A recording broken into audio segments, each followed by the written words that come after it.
Hello Hello， 胖妮儿来喽！胖妮继续带大家过情关。流珠和浣碧是甄嬛一直带在身边的两个丫鬟，也是她入宫之初最信任的两个人。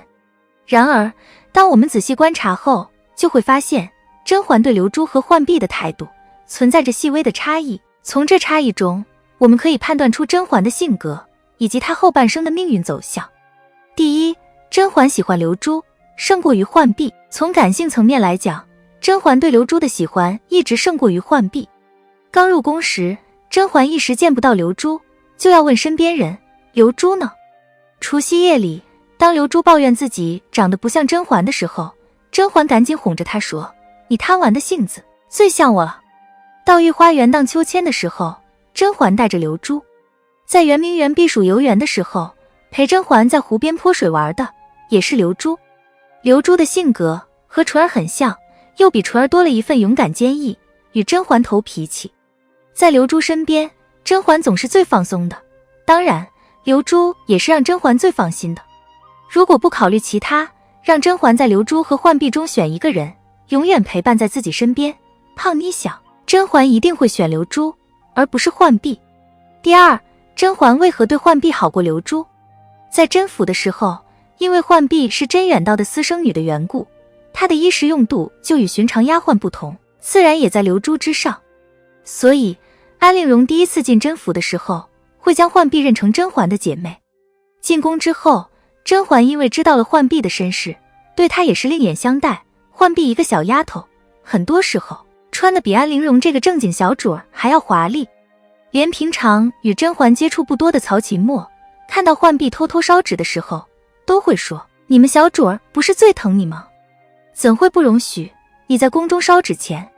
除了在吃穿用度上，浣碧比流珠好之外，浣碧承担的工作也比流珠的要精细和要紧。康禄海师徒离开碎玉轩的时候，流珠是逞口舌之快奚落他们的，而浣碧是管发钱的。可见碎玉轩钱财上的事情，甄嬛交予了浣碧。盛夏季节里，流珠是负责捕蝉这种粗简工作的，而浣碧是负责去荷塘摘荷花回来插瓶这种轻盛优雅的工作的。甄嬛明明在情感上更愿意亲近流珠，为何在实际行动中却对浣碧更好？这是因为对浣碧好是她身为长姐的责任，是她父亲在进宫前的嘱托。从一开始，甄嬛就是一个能够把好恶和责任分得清的人，在实际行动中，她的好恶永远会为责任让步。第三，甄嬛的悲哀，得到的同时也在不断失去。流珠和浣碧也在一定程度上代表着甄嬛性格中的一体两面。流珠是天真、直爽和纯粹的，代表着甄嬛性格中感性的一面；而浣碧是缜密、深沉和有野心的，代表着甄嬛性格中理性的一面。流珠的早逝标志着甄嬛命运的转折，从那以后，她小女儿的天真与任性都随风而逝了。往后的生活中，她只能小心、谨慎，步步为营。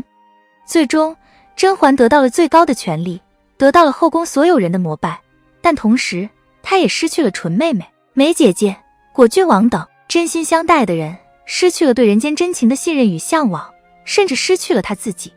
站在甄嬛的位置上，她可能会感叹命运弄人，而从旁观者的角度上来看，这一切早已注定。从她决定从甘露寺回宫开始，或是从流珠的死开始，又或者从初入宫时，浣碧与流珠坐在甄嬛身侧，浣碧比流珠坐得更高的时候，就已经开始了。好了，本期的影片就到这里，订阅胖妮，下期更精彩。